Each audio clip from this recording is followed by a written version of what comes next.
Encore blessé, les gars. On va parler d'Olmo, on va parler de ses blessures, des conséquences que ça a sur l'équipe. Rashford, la rumeur Rashford, Fati qui ne veut pas partir, Garcia peut-être en direction vers Girone. Un peu d'actualité pour se détendre.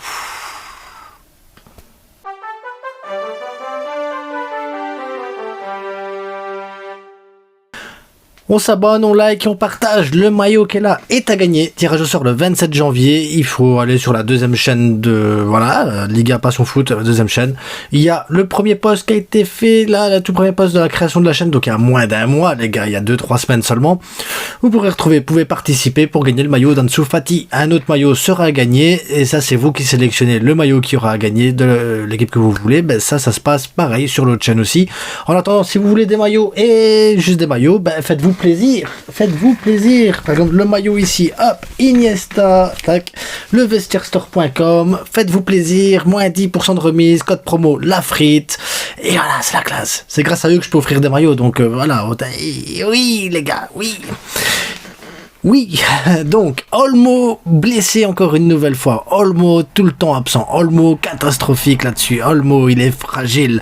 On a mis plus de 60 millions sur un joueur qui est jamais présent. Waouh! Olmo, le problème qu'il a, c'est qu'il est très fort. Il est très fort. Il est très très fort. Parce que Olmo, c'est 962 minutes de jeu, 6 buts, 3 passes. C'est le football, c'est 18 matchs joués, il apporte une réelle différence dans le jeu. Olmo est vraiment un joueur clivant. Faut dire ce qui est, Olmo, tu le mets faux numéro 9, tu le mets numéro 10, tu le mets... Olmo, ça fonctionne, les gars. Maintenant, Olmo, il rate beaucoup de matchs. Effectivement, Olmo a raté 540 minutes pour blessure. 540 minutes, ça équivaut à 6 matchs ratés. Voilà. Olmo a raté 6 matchs depuis le début de la saison. C'est pas tant que ça, je vous jure, c'est pas tant que ça, parce que le problème qu'on a, c'est qu'on a aussi le truc du il a raté 4 matchs parce qu'il n'était pas inscrit. Début de saison et ici début d'année, 360 minutes non inscrits. Il a fait 2 matchs sur le banc sans rentrer sur le terrain, 2 matchs sur le banc. Et malgré tout, si tu prends les minutes de jeu qu'il a joué, donc par rapport à ses 18 matchs, ça lui fait une moyenne de 54 minutes par match, qui n'est pas énorme en soi. C'est l'un des joueurs les moins utilisés du 11 type. Donc quand je parle vraiment de 11 type, c'est Baldé, Koubarsi, Inigo, Koundé, parce que Inigo est devant Aroro au niveau des temps de jeu. Pedri, Casado et Lata Olmo. Et devant, bien sûr, Rafinha, Yamal, Lewandowski. Le joueur le moins utilisé, c'est Olmo, avec 2 fois moins de minutes qu'un Pedri, qu'un Casado et tout ça. Et il a une rotation très intéressante. Il est géré très très bien. Et heureusement, j'ai envie de vous dire qu'il n'était pas éligible, ou qu'il a passé des matchs sur le banc, ou qu'il fait des minutes en entrée de jeu, ou des minutes en sortie. Voilà. Parce que sinon, je pense qu'on aurait beaucoup plus de blessures que cela. Alors, le problème, il est que, il est indispensable. Quand je vous ai dit qu'il n'a raté que 7 matchs, oui, il n'a raté que 7... Non, il a raté que 6 matchs. Oui, il a raté que 6 matchs. C'est pas énorme en soi. 6 matchs, c'est pas la fin du monde, surtout quand tu vois le calendrier. Le problème qu'il y a, parce que, je vous dis, Fermin Lopez, en exemple, a raté 7 matchs, lui. Fermin Lopez a raté plus de matchs que Olmo. Mais pourquoi on ne tape pas sur Fermin Lopez? Parce que Fermin Lopez, on l'a pas acheté. Parce que Fermin Lopez, il est pas aussi fort qu'Olmo.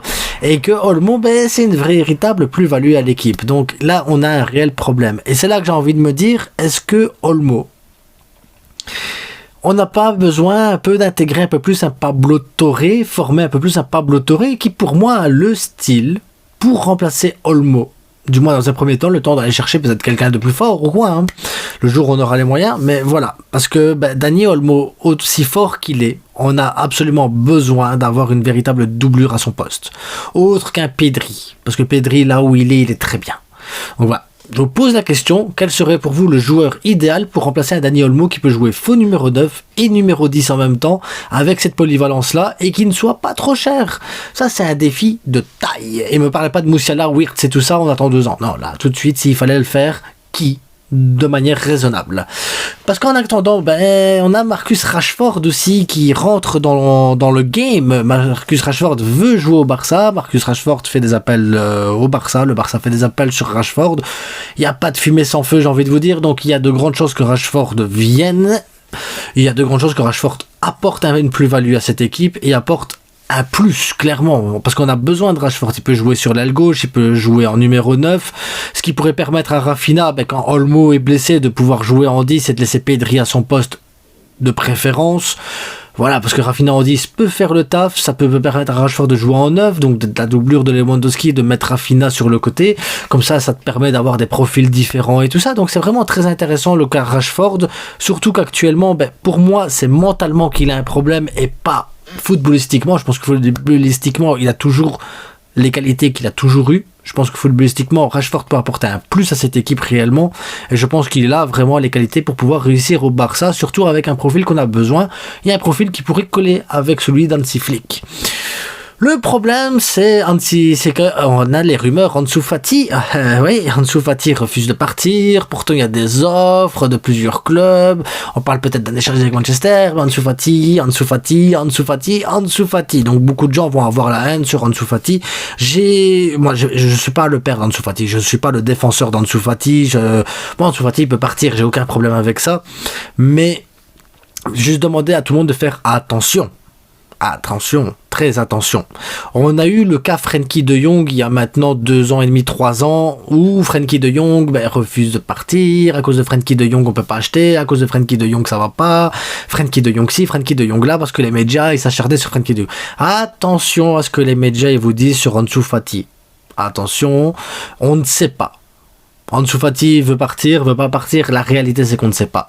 Là, il y a beaucoup de médias qui doivent vendre des trucs, ils sont derrière en train de taper sur Ansu Fati, c'est gratuit, c'est bien, c'est joli. Ah, si le Barça ne s'est pas acheté, c'est parce qu'Ansu Fati, il est là, il nous empêche avec son salaire mirobolant. En plus, le gars, c'est un handicap. Ah, ça fait 4 matchs qu'il n'est même pas convoqué, il ne comprend pas le message. Ah, mais comment il peut ne pas comprendre le message? Il faut vite qu'il dégage. Il nous tue, c'est un saboteur. Oh, et là, sûr, les médias, ils savent jouer avec ça. Ils voient un garçon numéro 10 derrière, il a un gros salaire, il est pas convoqué, Hansi Flick a discuté avec et tout. On sait qu'Hansi Flick, voilà, et maintenant peut-être qu'Ansu Fati, il n'y a pas de problème de partir, peut-être qu'il veut un club qui corresponde à ce que lui il veut, peut-être qu'il y a des choses, voilà, qu'il veut être d'accord, que ce soit sur le salaire, que ce soit sur n'importe quoi. Il faut laisser l'espace libre aussi et ne pas critiquer tout de suite le joueur. Il y a des raisons, il y a peut-être des conséquences. Le Barça a aussi donné un salaire beaucoup trop élevé à Fati, comme on l'a fait avec Clément Lenglet ou avec beaucoup d'autres joueurs, Umtiti et tout ça. Et que oui, partir dans un autre club et perdre tout le salaire alors que c'est compliqué, les gars. Moi, je peux comprendre les joueurs et derrière cette pression médiatique, pour moi, elle est encore une fois et de nouveau malsaine pour les joueurs. Mais clairement, on sait qu'en plus Garcia est courtisé par Giron. Giron le dit clairement qu'ils veulent avoir Garcia et que Garcia, ça l'intéresserait bien d'aller à Giron parce que Garcia veut beaucoup plus de minutes de jeu, ce qui est compréhensible. Le gars, il a envie de jouer au football, il aime le foot. Il veut jouer au foot. Maintenant, ça va dépendre de ce que Giron va proposer au Barça, de ce que Barça va négocier avec Giron. Ils vont peut-être trouver un terrain d'entente. Ce terrain d'entente va pouvoir permettre à Rashford de venir sans que Fati, et ça va laisser le temps. Ansu Fati est un joueur qui va partir du Barça. Ansu Fati est un joueur qui ne restera pas au Barça. On le sait, je le sais, vous le savez tous.